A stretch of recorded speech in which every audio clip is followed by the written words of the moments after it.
The morning sunlight slanted through the tall windows of the Prescott mansion, catching dust motes that floated lazily above a velvet rug from Paris. Clara Prescott sat perfectly still at her vanity, her heart beating fast beneath the stiff bodice of her gown. Behind her, her maid's hands twisted and pinned golden strands of her hair into an elaborate updo that pulled painfully at her scalp. In the mirror, she saw her mother's reflection, tall, sharp-eyed, her fingers adjusting a pearl necklace that had belonged to Clara's grandmother. "Remember, Clara," her mother said, her voice crisp as the click of those pearls. "Mr. Albert Halloway will be calling this afternoon. You must look your best. This marriage will restore our family's name." Clara's throat tightened. Mr. Halloway was nearly twice her age, his breath thick with tobacco and whiskey. She had met him twice at dinner parties, and both times his gaze made her skin crawl. But her father's debts had reached scandalous levels. Holloway's fortune would save them, and she, like some fine piece of furniture, was to be sold to cover the cost. "Yes, Mother," she murmured, her voice hollow. The Prescott mansion perched on a rise overlooking Boston's Beacon Street, its marble floors and gilded mirrors proclaiming wealth or the illusion of it. Clara once thought it beautiful. Now every glinting chandelier and polished surface felt like a cage. When her mother finally swept out, Clara dismissed her maid and walked to the tall window overlooking the busy street below. Carriages rattled over cobblestones, ladies in fine dresses passed arm in arm, and the scent of baking bread drifted faintly from the corner bakery. She pressed her palm against the cool glass. How many of those people were free? A soft knock startled her. The door opened just enough for her younger sister, Amelia, to slip in. Amelia's cheeks were flushed with mischief. "I brought something," she whispered, producing a folded newspaper from beneath her shawl. "Father says it's improper for ladies to read such things, so I thought you might like it." Clara smiled faintly. Her sister's rebellion was small, but it warmed her heart. Taking the Boston Evening Journal, she skimmed its pages, politics, war updates, railway expansions, until something in the back caught her eye. "Rancher seeks respectable wife. Man of 29 years, owner of 400 acres in Wyoming Territory, seeks woman of honest character for marriage. Must be willing to work hard and embrace frontier life. No fortune required. Only a good heart. Write to Daniel Hart, Bitter Ridge, Wyoming Territory." Clara read it again. And again. Wyoming Territory. The very name sounded like freedom. Wide skies, mountains. A life where no one cared about pearls or propriety. Amelia leaned closer. "What are you smiling at?" Clara turned the paper toward her. Amelia's eyes widened. "Clara, you can't be serious." "Why not?" "Because you don't know him. He could be anyone. A farmer, a drifter, or someone kind," Clara said softly. "Someone who doesn't measure a woman by her dowry." The idea took root and refused to let go. That night, after everyone had gone to bed, Clara sat by candlelight and wrote a letter to Daniel Hart. She signed it simply, Miss C. White. She told him of her health, her willingness to work, her wish for an honest life, omitting, of course, her family's wealth and her reason for leaving. Posting the letter required bribing a kitchen maid. 3 anxious weeks later, a reply arrived. "Miss White, life here is harsh but true. I offer no luxury, only respect and hard work. If you are certain, I will send funds for your journey. The choice is yours." Those words burned in her mind. The choice is yours. No one had ever given her a choice before. Within a fortnight, she had sold 2 small trinkets, gathered enough money, and studied train routes west. Amelia, though frightened, helped hide her secret. When their parents announced her engagement to Mr. Halloway would take place in 1 month, Clara knew it was now or never. That night, long after the mansion had gone silent, she dressed in her plainest traveling gown, still far too fine for the life ahead, and packed a single carpet bag. On her pillow, she left a letter.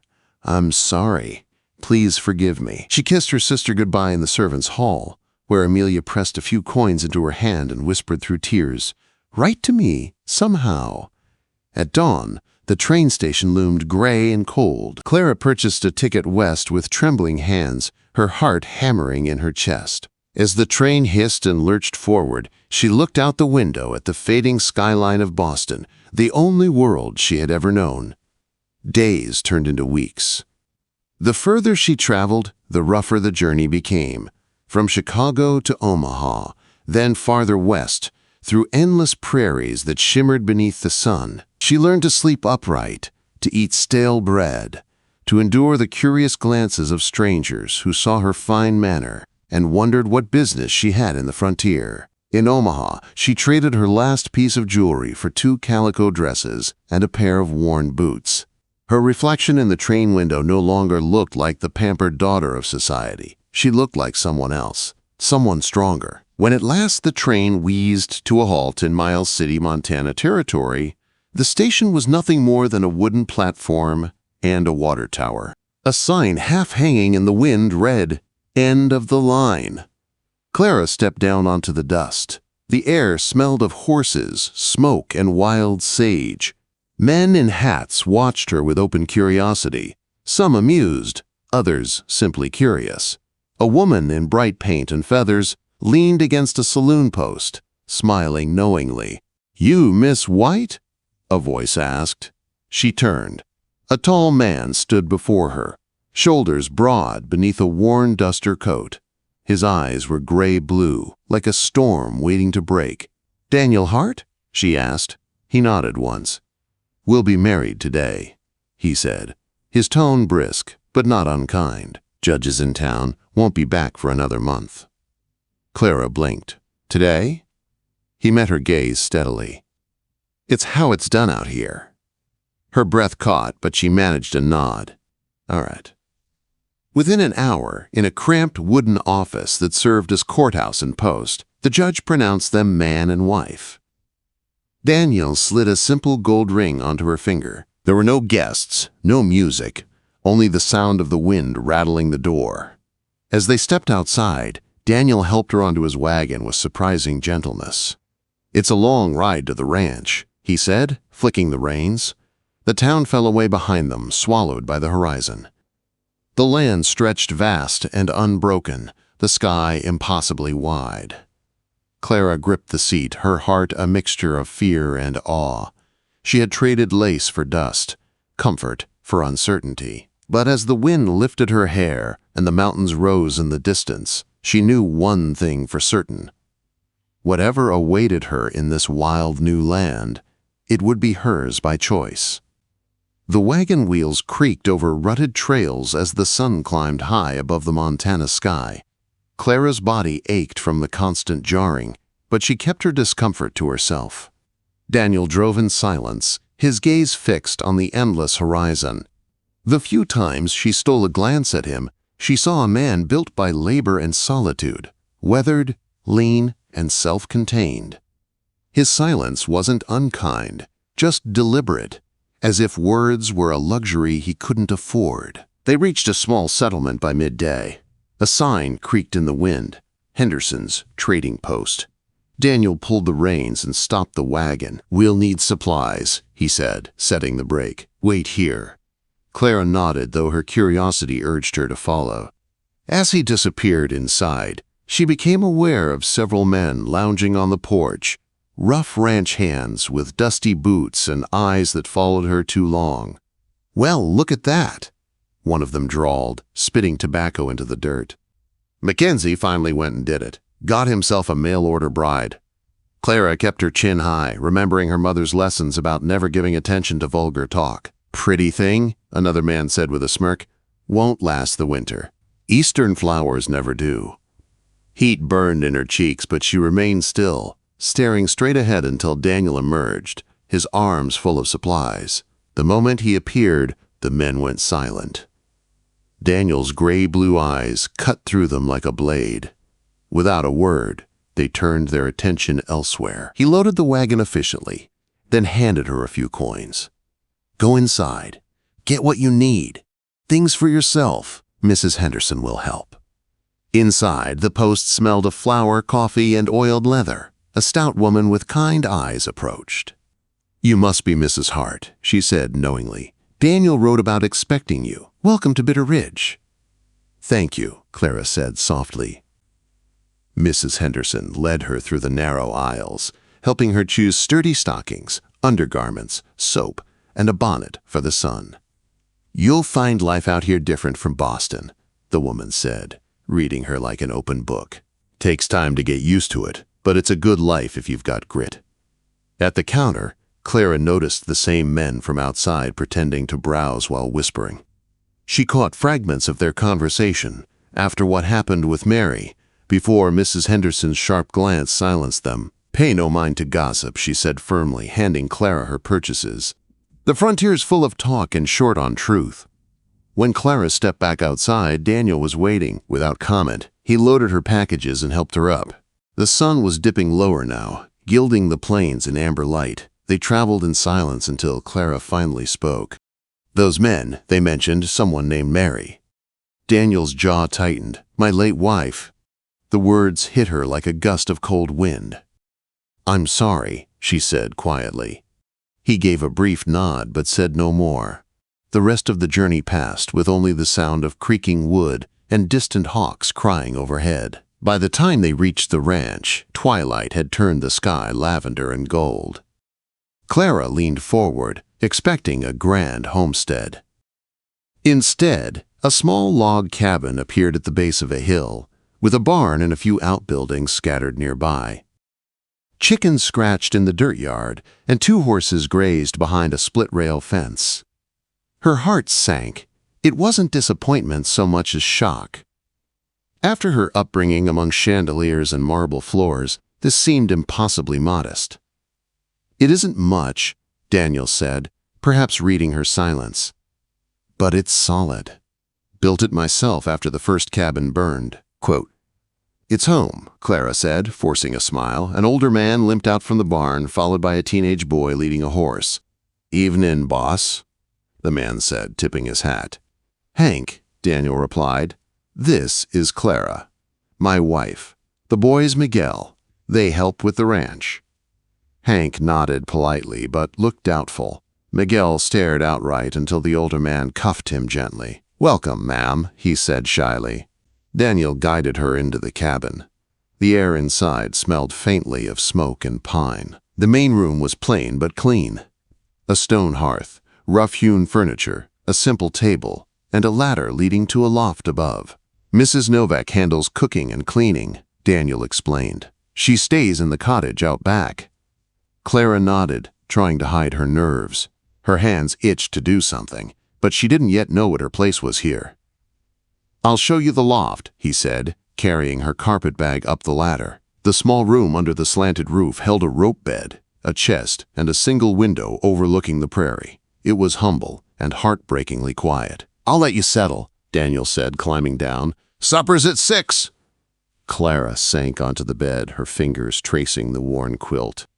She could hear him below, the faint scrape of a chair, the heavy silence of a man used to solitude. When she descended later, the table was set with stew and bread. Mrs. Novak, a broad woman with a kind but assessing gaze, ladled food into bowls. Hank and Miguel joined them, speaking little. Clara tried to join in, asking about the ranch, but her questions only drew brief answers. After the meal, Mrs. Novak began clearing dishes. "You must be tired," she said. "Tomorrow, we see what you can do." When the others had gone, Daniel worked at a small desk, writing in a ledger by lamplight. Clara sat near the fire, the warmth flickering over her face. "I'm not afraid of hard work," she said softly, breaking the silence. "I didn't say you were," Daniel replied without looking up. "You will, in time," he added after a pause. When she climbed to the loft, exhaustion pulled at her bones. She changed into her nightdress, listening to the cabin settle around her. Sometime later, she heard the ladder creak. Daniel climbing up. He moved quietly, keeping to his side of the bed. The mattress dipped under his weight, the scent of leather and pine filling the space between them.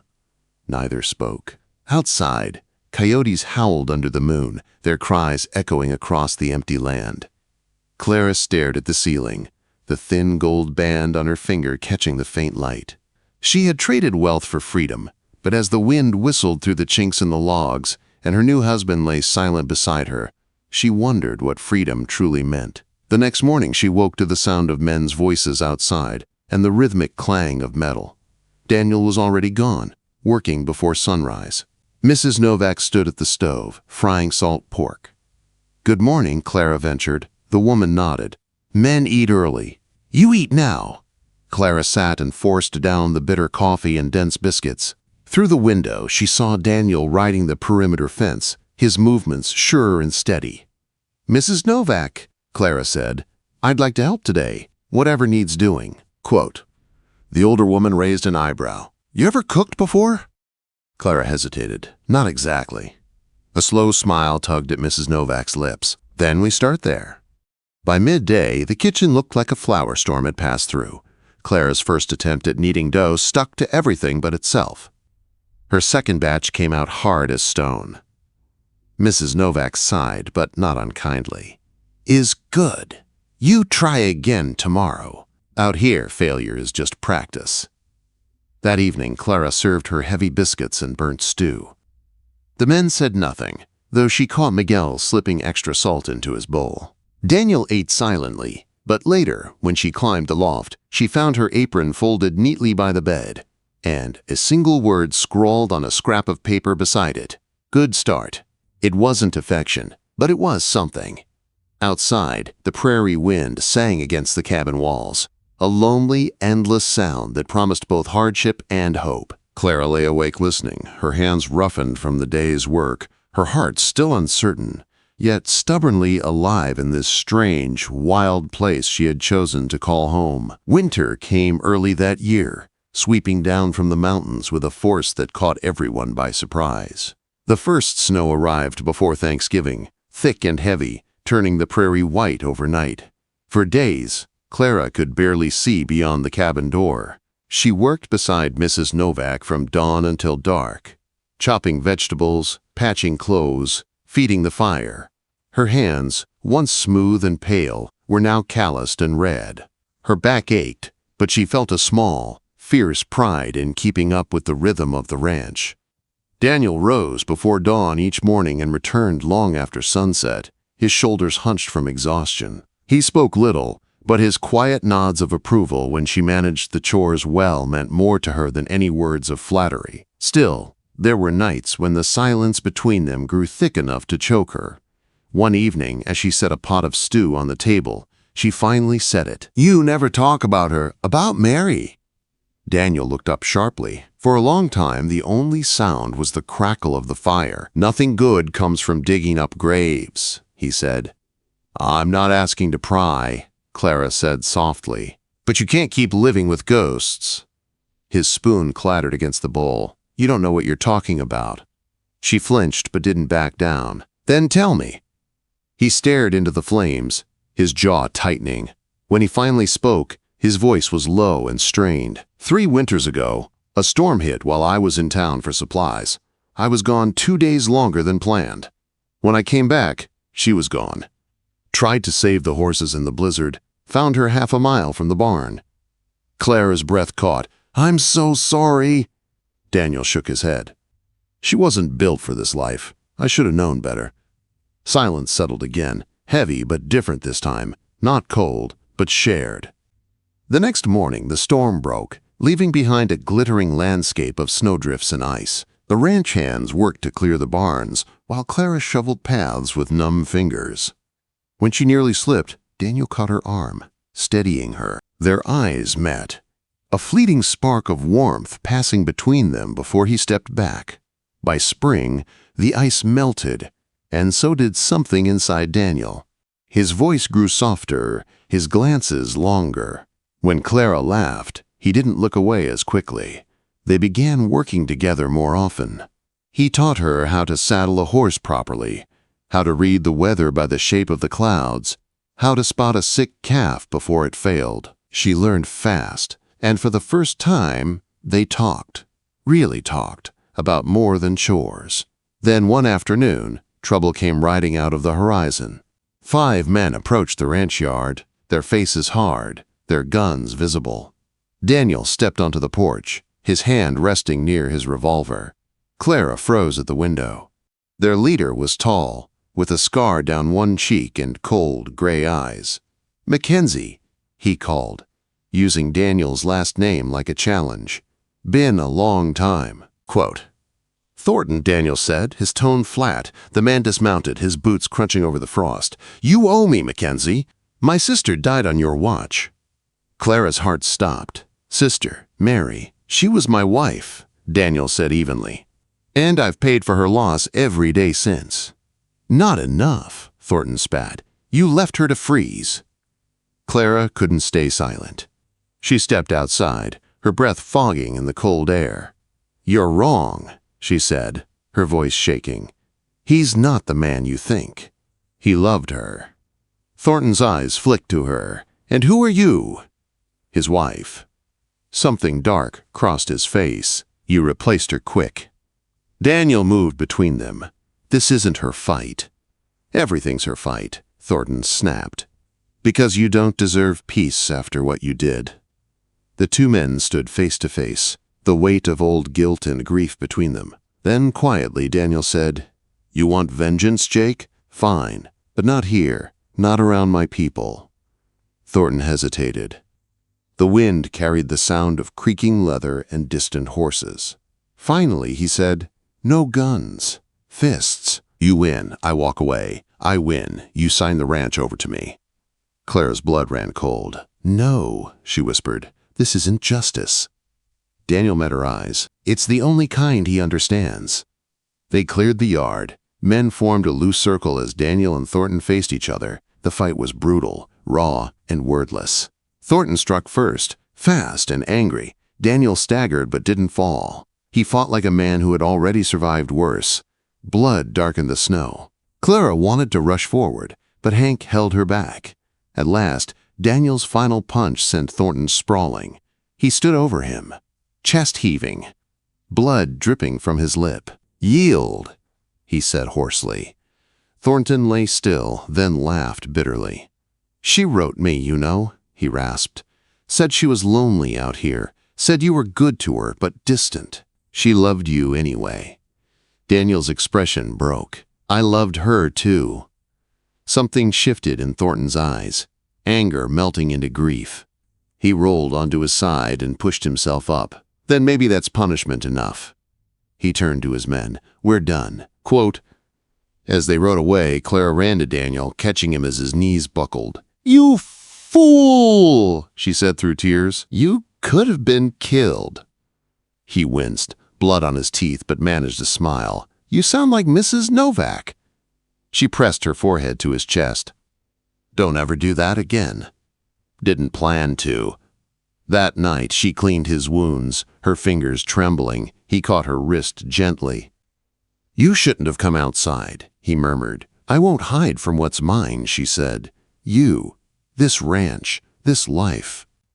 I chose it." For a long time he looked at her, really looked as though seeing her for the first time. Then, slowly, he leaned forward and kissed her. It wasn't the cautious, polite touch of a stranger, but the raw, aching kiss of a man who had finally let his heart thaw. In the weeks that followed, they found their rhythm, partners in every sense. The ranch flourished, and Clara laughed more than she had in years. Spring brought color to the prairie, and with it, something new, a quiet joy that filled every room of their small home. One morning, as she hung laundry in the bright sunlight, Clara paused, a strange dizziness washing over her. When it happened again days later, Mrs. Novak smiled knowingly. "You are with child, I think," she said. Clara's heart fluttered. When she told Daniel that night, his expression shifted from disbelief to wonder. "A baby?" he whispered. "Our baby?" Quote. She nodded, tears in her eyes. He pulled her close, his rough hands trembling. "You've given me more than I ever deserved." Months later, under a sky streaked with orange and gold, the sound of a baby's first cry filled the cabin. Daniel held their son with awe. his calloused hands gentle as he traced the boy's tiny fingers. "What should we call him?" Clara asked softly. Daniel smiled. "Samuel, after my father. A good name for a new beginning." As night fell, Clara lay in bed, the baby asleep beside her and Daniel's hand resting over hers. Outside, the wind moved through the grass like a song. She had fled her gilded cage for this, a rough cabin, hard work, and a love she'd never dared dream of. The world still held storms, but she had found her shelter, and under the vast Montana sky, Clara Prescott Hart, once a prisoner of privilege, finally felt free.